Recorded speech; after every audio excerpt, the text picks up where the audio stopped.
James catches, puts up a three. Won't go. Rebound Bosh. Back out to Allen. His three-pointer. Bang! Tie game with 5 seconds remaining. The away team is back after taking a little break. We were on Bolstered Up Sports podcast earlier today. That was a lot of fun. Yeah, go check it out. Go check it out. We did a little bit of a conference finals breakdown, a little bit of finals breakdown, and then we talked about Doc Rivers firing. And we just wanted to do something on our own pod to dig a little bit deeper into 7 or 8 things that we're going to be watching for in the finals preview, and maybe hit on some conference finals thoughts. Seems good to me. All right. Cool. Sweet.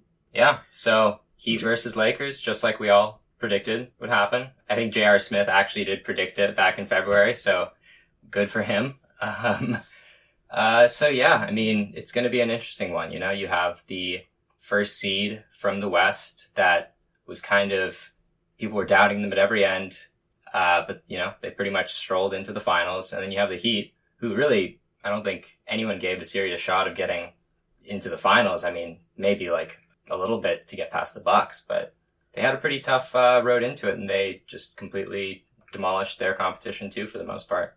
Yeah. I mean, both teams, I think, have looked really impressive on their run into the finals. Mm-hmm. No major tests. I guess you could say Boston was a big test for the Heat, but they went up 3-1, so you can't say that they were ever really threatened by Boston. Yeah, even though Boston scored, I think, 1 more point over the course of the series than Miami, still lost in 6. Yeah, but 2 more L's. Yep. It's tough. That's tough. So yeah, let's just dive right in. First, and these are in no particular order, first thing to watch for the NBA Finals this year is Anthony Davis versus Bam Adebayo. Adebayo is going to be a very different matchup for Davis than Jokic was. And Anthony Davis is going to be a very different matchup for Adebayo than Tice was. Yeah. Right? These are the two, I think, maybe most modern bigs in the league in terms of versatility, athleticism. And when I say versatility, I mean versatility both on offense and defense. Right. Yeah. So the way they match up together is going to be very interesting. Yeah, I think I would give Bam the edge in the playmaking, and I'd give AD the edge just with his range. Bam just isn't capable of hitting threes, whereas AD has turned it into a pretty important part of his game, especially in these playoffs. But other than that, yeah, I mean, it's going to be an adjustment for both of them, especially Bam, who just basically tormented the string beans on the Celtics. Like, you know, Tice is no pushover. Time Lord, you know, has his moments, and Grant Williams is a fun player to watch, but none of them are even close to AD. So I do expect that once again. I think Bam will be the center of the story for the Heat.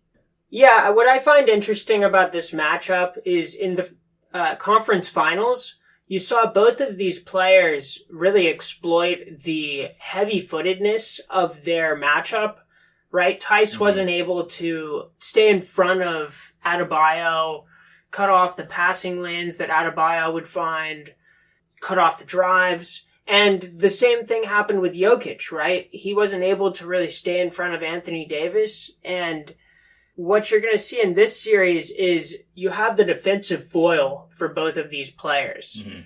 Davis is going to be able to really stay in front of Adebayo on the drives and the passes that Adebayo is going to be trying to make. And if Adebayo can cut off the drives and push AD to the perimeter to take long jump shots, I think that's a win for Miami.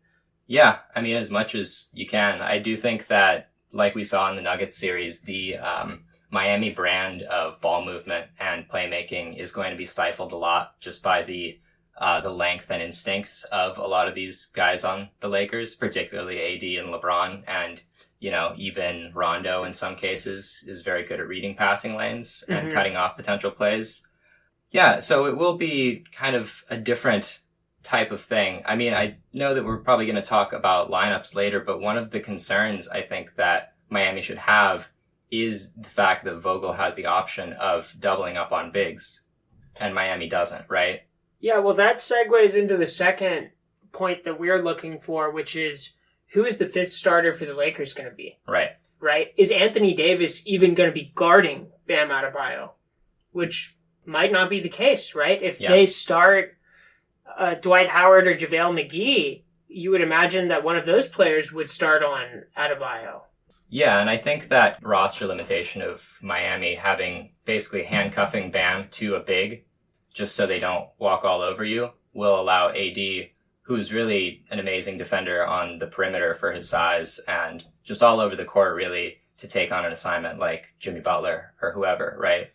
Yeah. Potentially. Yeah, you would think that Anthony Davis's defensive versatility would be wasted guarding Jay Crowder, right? I'm just curious to see if they'll go with the Anthony Davis at center lineup in the first game, right? Remember, back in the Houston series, it took them a couple games before they started starting Anthony Davis and playing Markieff Morris, who I'm not sure if he's going to get a lot of play in this series. He's been hot all playoffs. I think he's over 40% from three for the entire playoffs. And last series, he shot over like 50% from three. He's been super hot. But he's just such a defensive liability that I just can't see him getting a lot of play in this series. I mean, he doesn't even try. No. He doesn't even try.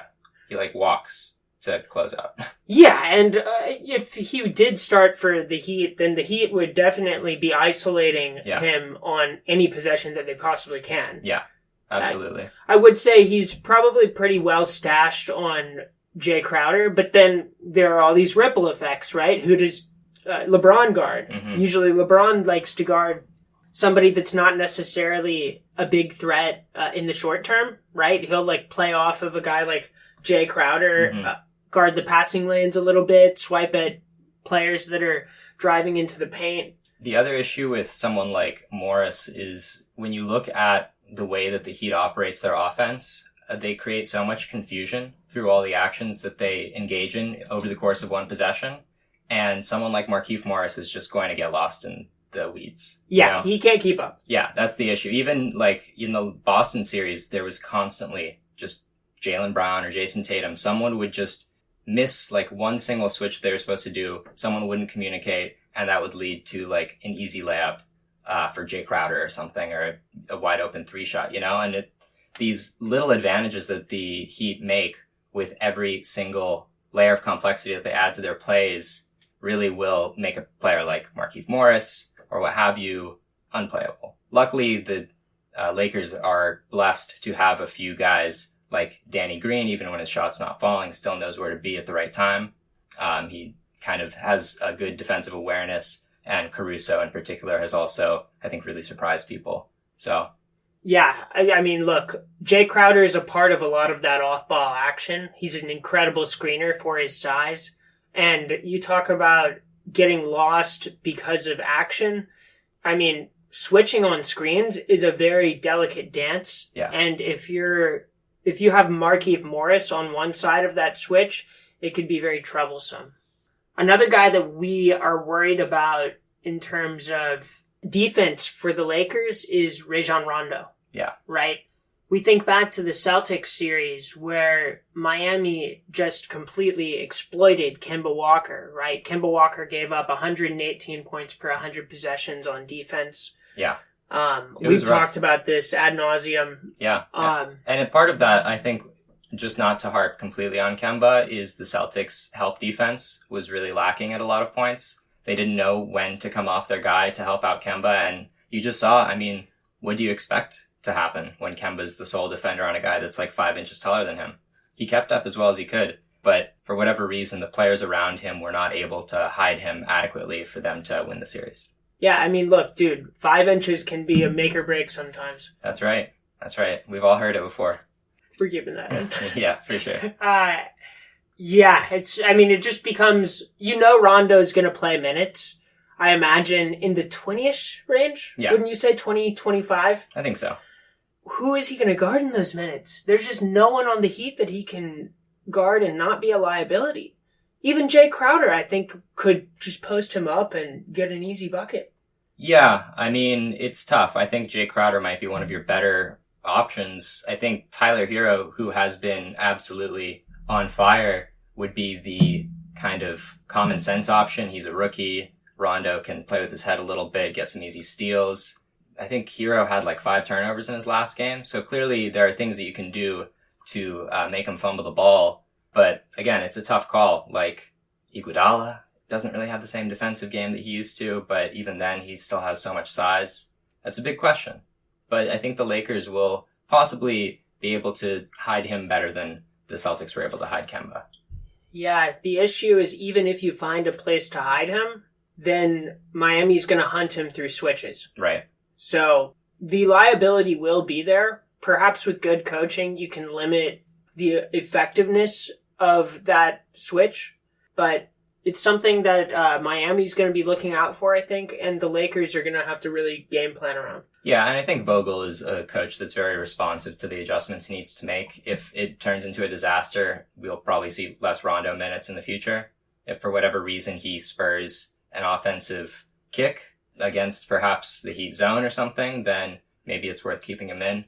But, I think it'll all come down to how exactly they execute. But it's hard to say just from an outside observer. Yeah, for sure.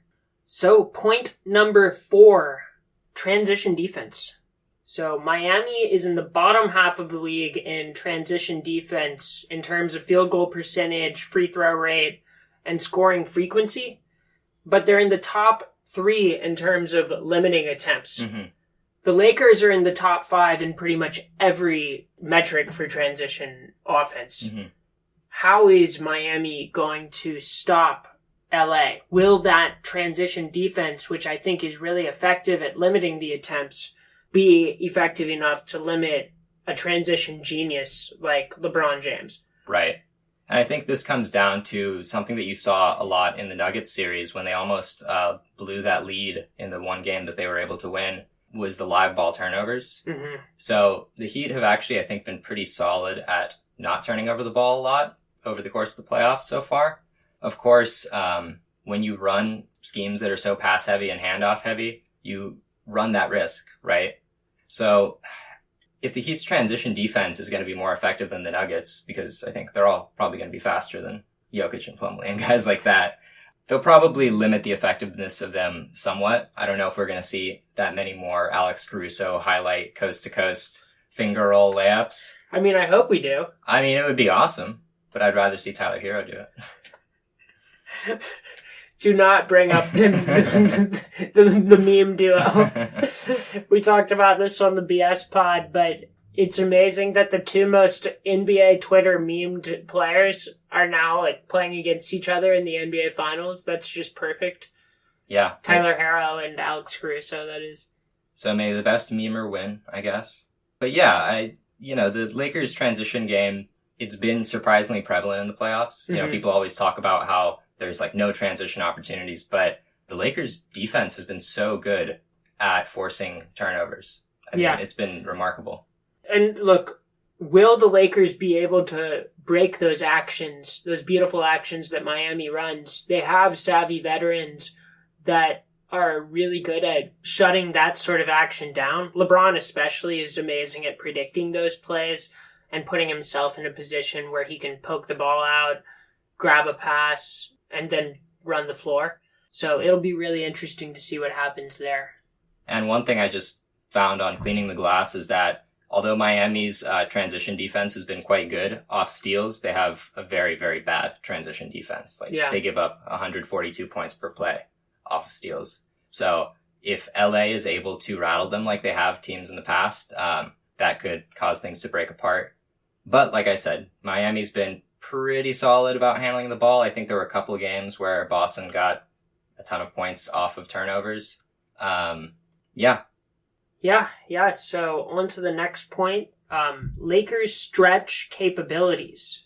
So against the Nuggets, when Jokic was out on the court playing center, the Lakers hit 50% of their threes, right? Because they had to play a traditional 2-big lineup with Jokic and Millsap, or Jokic and some other big, and the Lakers could stretch the floor with all of their shooters. Yeah. What is interesting to me is Miami isn't going to have a player like Jokic out there for most of the game, if not all of the game, right? I mean, yeah. Maybe, like, who's playing backup center for Miami right now? Maybe Leonard gets a few minutes just because the Lakers are so big. His first minutes of the entire bubble. Does he have more shotgun beers or minutes in the bubble? He has 0 minutes in the bubble, so I'm going to guarantee you that it's the shotgun beers. Hey, man, the guy's living life. Olynyk played a little bit in Game 6. That's true, but Olynyk and LeBron have a bit of a history, so who knows if that'll motivate some demons to come out. Yeah, just Olynyk sitting around listening to some Disturbed. Yeah, we'll see what happens with Olynyk. I don't even think he played in the last game against the Celtics. He had a couple bad games in a row, but I do think that they'll need his services, especially if LA runs like a two-tower type lineup at some point. Yeah, but I don't think we're going to see that much Olynyk. And the point I was trying to make was the Lakers are at their best when the role players are hitting threes, right? Yeah. And the reason that the role players were able to hit threes so easily against Denver is because they had one guy on the court who couldn't close out on shooters. Mm-hmm. And the Heat are not going to play somebody like that. They're going to have lineups that can make all of the open shooters' lives more difficult. Yeah. So what I'm looking out for is how are the complimentary Lakers going to shoot the ball against a much better defense? It's true. I mean, they have guys like Derek Jones who will probably see pretty limited minutes because of his offensive liabilities, but he will absolutely, like if KCP gets hot, just sick Derek Jones on him and kind of take him to the doghouse. They have those options. They do run lineups with light shooting, Miami that is, with like Iguodala, Butler, and Derek Jones Jr., maybe with like Goran Dragic and Adebayo to shore it up. So I think if the Lakers get hot from three, that would be a lineup that they could go to because when you have Duncan Robinson on the court, you can make up those threes super fast. Yeah. I mean, that's obviously on the other side of the ball, which, I mean, we can just transition into the second point here and talk about the role players in more detail, which, you added this point to the document. I think comparing the two role players and how they will perform in the series is going to be a good comparison of how these teams will perform overall. Yeah, absolutely. Especially, considering Miami is a team that gets so much production out of their role players, right? Mm-hmm. With LA, they rely on their role players to pick up a little bit of the load. I know AD and LeBron are going to be pretty much carrying most of the scoring load, but the thing is, you can't have guys like KCP and Danny Green missing open shots. The thing is, you have a guy like Kuzma, for example, that struggled in the last series, right? Quite a bit. And he was against Michael Porter Jr. Now, it would probably be Duncan Robinson that matches up with him, if I had to guess. Like, how did the scales tip in that situation?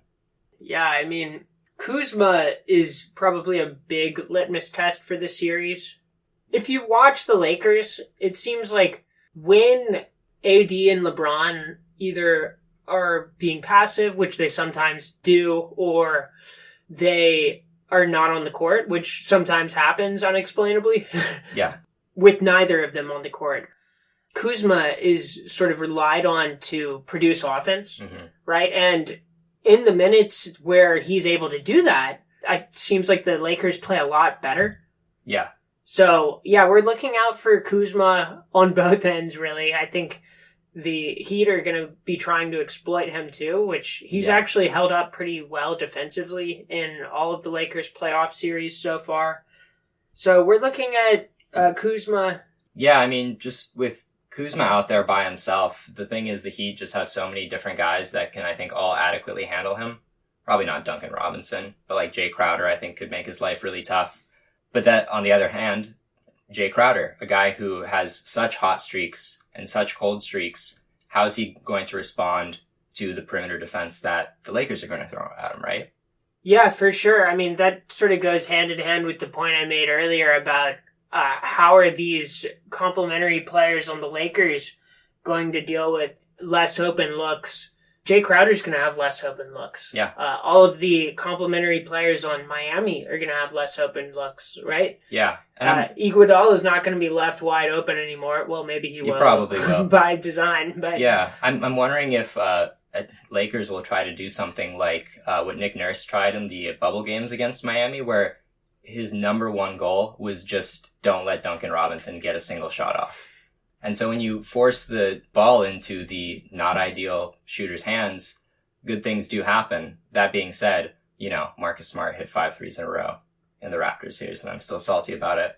But at the end of the day, the statistics will bear out one way or another. So I think another guy I'm interested in for that same reason is Tyler Hero. Like, if he starts getting hot, how much pressure do the Lakers put on him? Well, what I was going to say in terms of comparing these two teams' role players overall is it seems like throughout the bubble, the Heat's role players have been more steady. Yeah. Obviously, the stars are in LA, but Harrow, he's had a couple of bad games, especially early on in the Boston series, but for the most part has been pretty consistent as a three-point shooter and attacking the rim. Yeah. Duncan Robinson has been pretty consistent too, especially earlier on in the playoffs. He still played pretty well against Boston. I'm just more curious about what we're going to get from Danny Green and KCP in terms of their production, because those guys are up and down, right? Same with Crowder. Like, is he going to be able to hit 35% of his three-pointers for the series? Because if he can't do that, that might be the series for Miami. These games are going to be decided by just a few points here and there. So, yeah, absolutely. I mean, if Danny Green can hit his threes at like 35%, I think the Lakers will take that. I think KCP's actually had a really, really good playoffs. So either he's going to ride that hot hand or he's going to cool off immediately like players sometimes do. But yeah, I mean, it's all variance. And the thing is, both of these teams really know how to handle shooters, like I'm pretty sure they're both near the top of the league in keeping 3-point percentages down. So the fact that Miami relies so much on shooting might be a little bit concerning, but they also are capable of having a really nice interior presence through Bam Adebayo's just sheer strength and force of will and Jimmy Butler's craftiness. So it's definitely going to be a chess match of sorts. Yeah, for sure. And props to Frank Vogel. We talked about this in the Brian Bolster podcast, but he's coached amazingly well in these playoff series and been great with adjustments. Yeah. And then just to top it all off, the zone that everyone's been talking about that Miami ran so successfully against the Celtics. The Lakers' half-court offense, I wouldn't say is particularly inspiring or like creative. Definitely not on the level of Miami's, but AD in particular is such a good tool to have it because of his ability to hit those mid-range jumpers or just gain a couple more feet of space, dribble penetrate. And also guys like Caruso just cutting to the basket, and AD can find them or LeBron can find them. I don't think the zone will be as useful against LA as it was against the Celtics. The Celtics just seemed lost, way too reliant on having Kemba Walker try to handle his way out of it when he really just was not in his comfort zone. I think the Lakers have probably studied the film extensively and will have a pretty good answer for it. Yeah, well, the Celtics do not have a player with the passing capabilities of either Rondo or LeBron. Yeah. Those two players are tailor-made to pick apart a zone like that. What's funny is they had Daniel Tice shooting free throw line jumpers at the end of it to try to beat it. And it's like, I mean, sometimes that's exactly how you have to break it, right? Yeah, I mean, I doubt we'll see Dwight Howard doing that, but no, you never know. AD definitely will. Yeah, oh, for sure. Well, I just don't think they're even going to give AD those looks. Yeah. And Bam is talented enough to close out on those shots quickly and in such a way that he's also prepared for counter moves. Yeah. So. There's going to be a lot of switching between zone and man. Miami's going to be conducting an orchestra over there, and it's going to be a lot. Yeah. I'm excited to see it. All right, let's move on to the conference finals postmortems. All right, Celtics Heat. Like you mentioned earlier, Boston outscored Miami by 1 point over 6 games and still lost. Yeah, and this extends back to the Raptors series where they outscored them by 20 points or something, and it went down to the last minute, one last possession. So clearly, I think the issue is Boston has certain games where they just dominate, and then close games, they just can't win them. Yeah. So the way we want to frame this part of the podcast is more in terms of where do these teams go going forward, right? So for Boston, we picked out a few different flaws that I think were exploited in this series. And if you're Danny Ainge, you're probably looking at these flaws and thinking, how can I improve this team and fix these issues? One of them was the communication, right? What did you think about that? Yeah, I mean, really, when the Heat were running something like a zone, there was an issue with offensive communication. But on the defensive end, when the Heat are having all these handoffs, they're having guys curling across the elbow and stuff like that. And, you know, there's like 4 guys on the court that all in the next 2 seconds might be able to get the ball and get a shot off. So, you know, the Celtics like to switch because they have a very switchable roster. But, you know, there was, as I've mentioned, I feel like I sound like a broken record, but you would see guys like Tatum just completely lose track.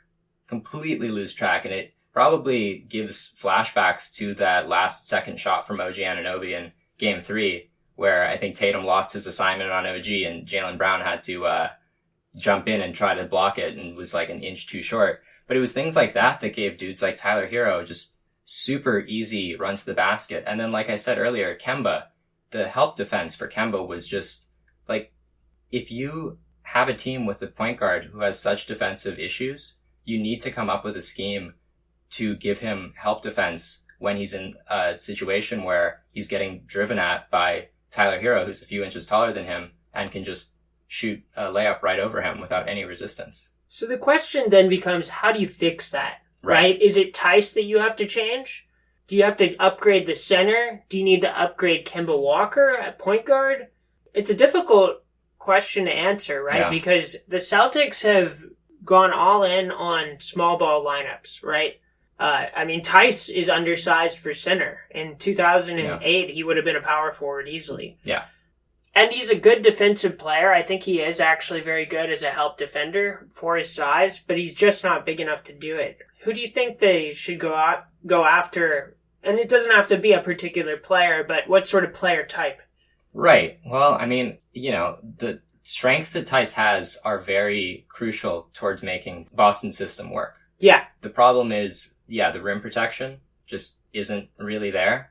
And, I mean, they gave up a lot of looks right there, you know? And I think the issue is that these guys that were driving were always able to find a lane in. So either you need to find someone who has the instinct to get the first step over there, you know? Or, well, I don't really know. Yeah, I think they just need somebody that's able to step in and defend the paint off help better. Somebody like Serge Ibaka comes to mind. Like Aaron Baines?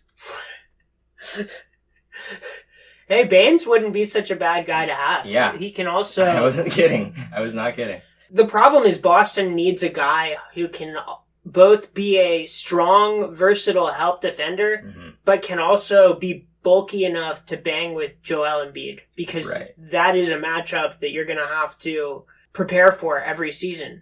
Well, see, and that's the issue with Tice, right? Tice is very useful because if you need him to help defend on the pick and roll, he is quite good at that. He's very comfortable, you know, shifting around and basically shutting down plays like that. But when it comes down to, you know, stopping a roller that's just charging, like he can break up and disrupt the play. But once the guy has the ball in his hands, you're not contesting that shot. No. You know, and that's the issue, really. Like if they had like Marc Gasol, but 5 years younger, I think that would be pretty good. Yeah, you know, I think they're going to look at getting a better option at the 5 spot with whatever capabilities they have. I think this is really one of the last years that Boston is going to have any sort of cap flexibility. Not that they have a whole lot right now anyways, especially if Gordon Hayward opts out, which he almost certainly will not.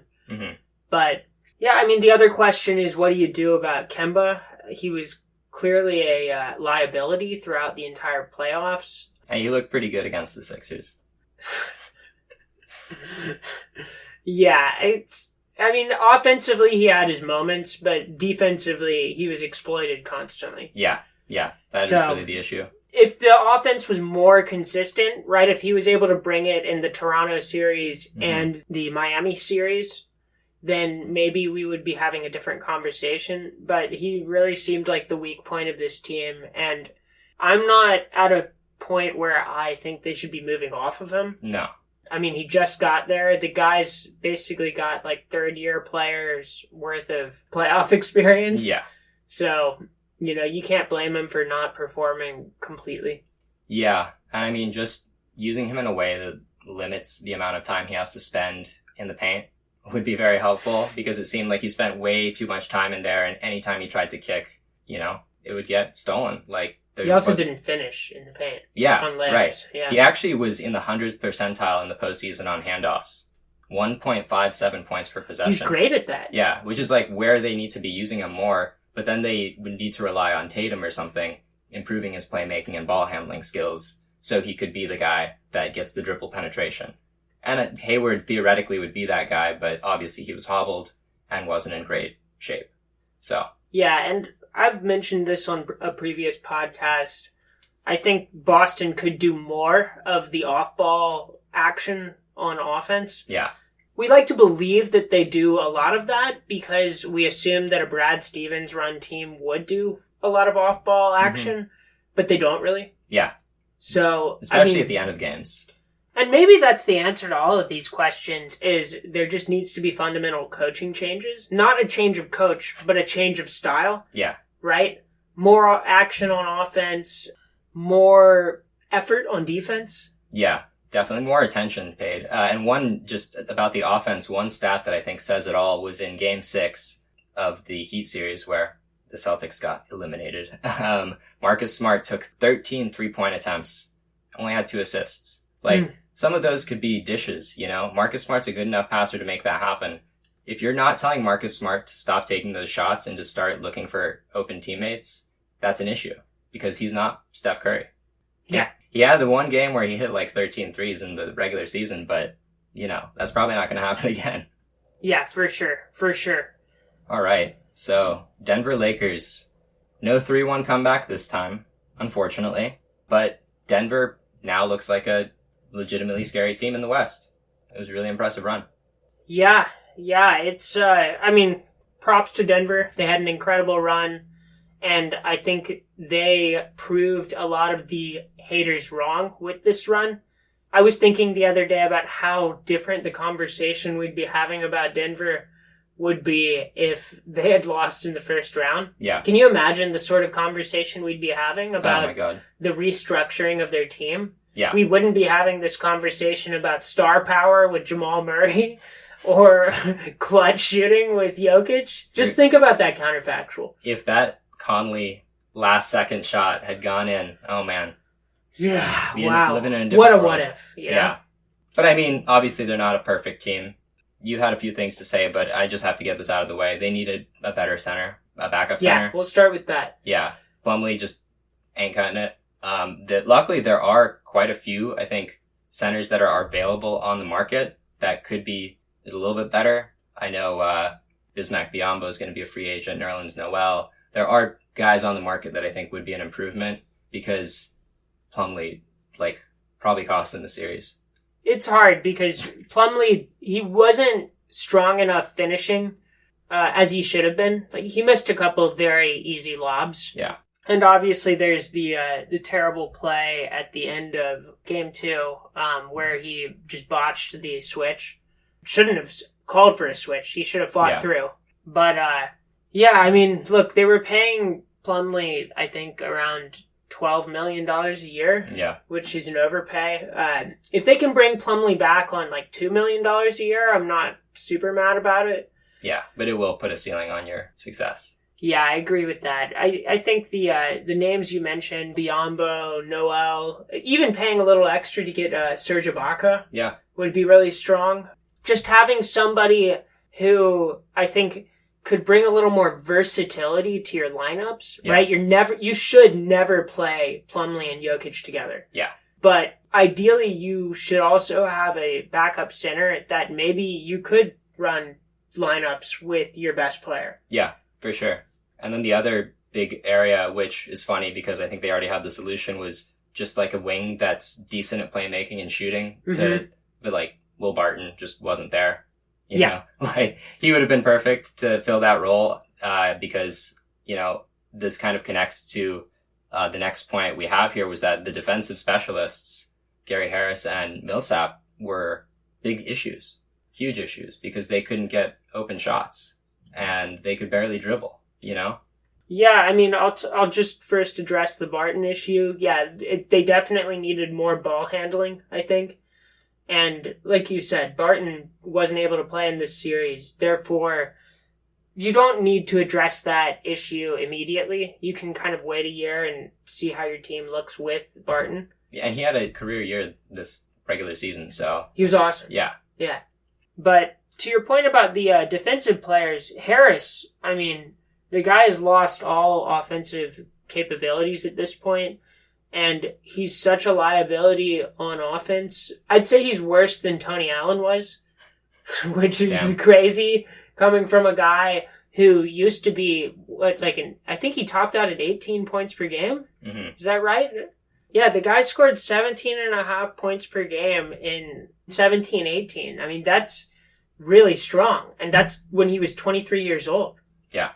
What happened, you know? So, I mean, at this point, he's going to be making $19 million next season and $20 million the season after that. Denver might have to attach a pick just to get off of him.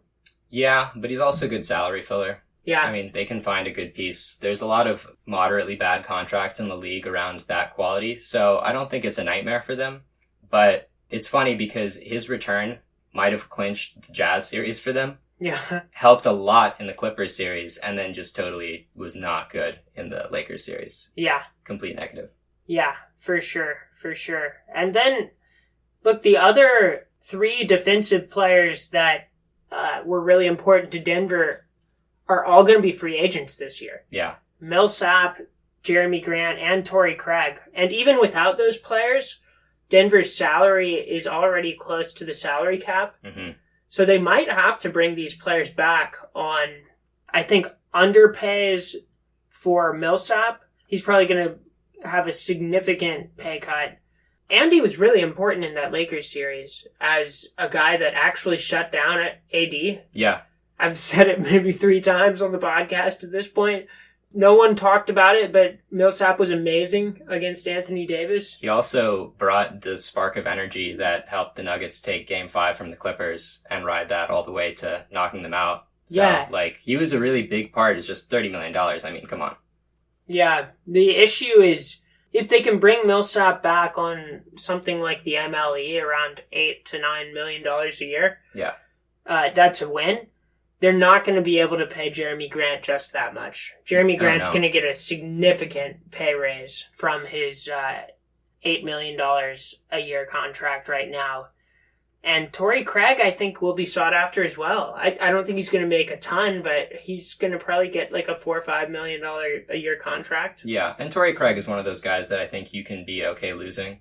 You can probably replace him with some guy, with maybe splitting the exception between Millsap and someone else, if depending on what you gauge Millsap's value to be. Yeah. So obviously they would need to retain Jerami Grant above all. The other two, you know, I guess feel out the market. I think there are going to be other defensive wings like Torrey Craig that are going to be open up, you know? Yeah, right. I mean, the name that immediately jumps to mind is Maurice Harkless. Yeah. I think he's going to get significantly underpaid next season. So maybe you can get him for the smaller MLE. Mm-hmm. But yeah, it's just Denver's already thin defensively. And without those three guys, they have 0 good defensive players. Yeah.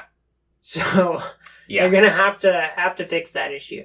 Yeah, but what a start to their hopeful continuation of being an awesome team in the West, you know? Yep. The future is certainly bright.